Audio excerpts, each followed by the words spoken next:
everybody, now we're gonna make the mouth of our puppet. Now, I didn't tell you needed this in the first video, but you do. You need some corrugated cardboard.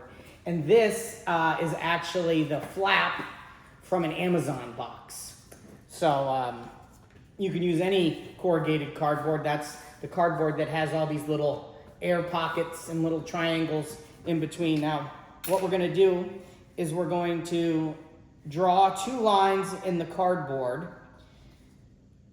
about the width, a little smaller than this ruler, which is maybe ½ an inch.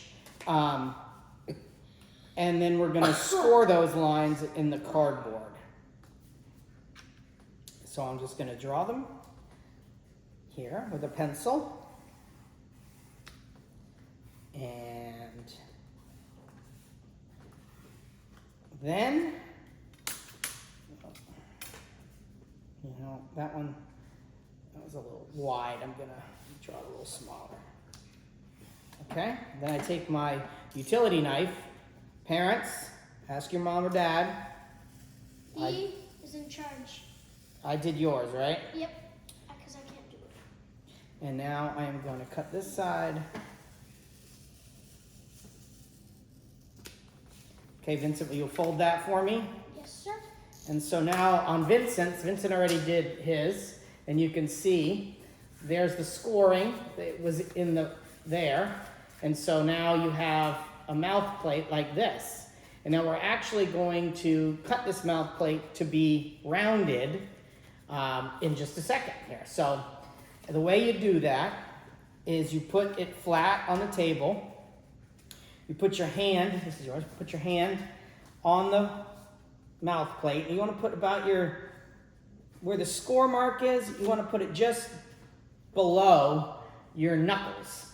Because that's how much of the puppet you're going to get your hand into the mouth, right? So let's go a little bit more, okay? Then you mark the width of your fingers between your pointer finger and your pinky finger. You mark where the width of the finger is. Now, the wider you go, the wider the mouth cheeks will be. So if you want it narrow, go really tight to your hand. If you want it wider, go a little wider. We're going to go a little wider on this because you don't want it to be real tight on your hand. Okay? I want it really wide, though. You want it really wide? Okay. You tell me. It's your puppet character. Let's go wide. But I'm going to make sure that it'll fit inside the sock. Okay. And so now we go from those 2 points and we draw an arc around the fingers. Oh, that's going to be... It's going to hit my middle. Let me mark your middle finger so I can draw that arc a little wider. Okay, and then we draw it down to the other side. Now, it's a little crooked, but we'll cut it. We'll cut it out like this.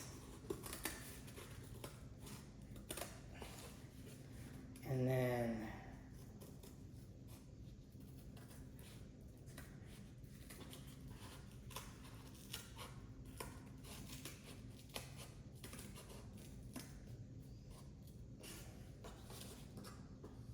okay. Cut off the side bits. Yeah, we don't need these side bits. There we go.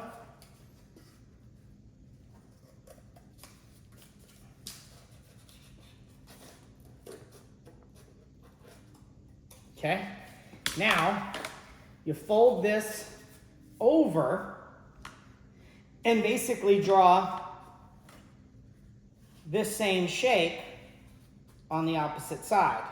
Now, if you want the puppet to have a perfectly symmetrical mouth, you can do that shape. If you want the puppet to have an underbite and leave room for teeth on the top, you would make the puppet's top lip, the top mouth and plate longer than the bottom mouth plate. So you'll have to make this arc smaller on the bottom before you cut it. If you want it to have an overbite, or an underbite, you can make the bottom part bigger and have bottom teeth sticking up. So it really kind of depends on the character, which way you want to play it. Do you want teeth on the top or the bottom? Let's go on the bottom. On the bottom. So, see, we're going to make that bigger like that. Mm-hmm. So we're going to make that, see, the arc is wider on the, going to be wider on the bottom. Now, obviously, all you would have to do if you made one side bigger is if you wanted to make it the top, you go this way, and if you wanted to make it the bottom, you go this way, and when you put it into the sock. So it works either way, but knowing what you want to accomplish It's always good. is always good. So we're going to cut this out.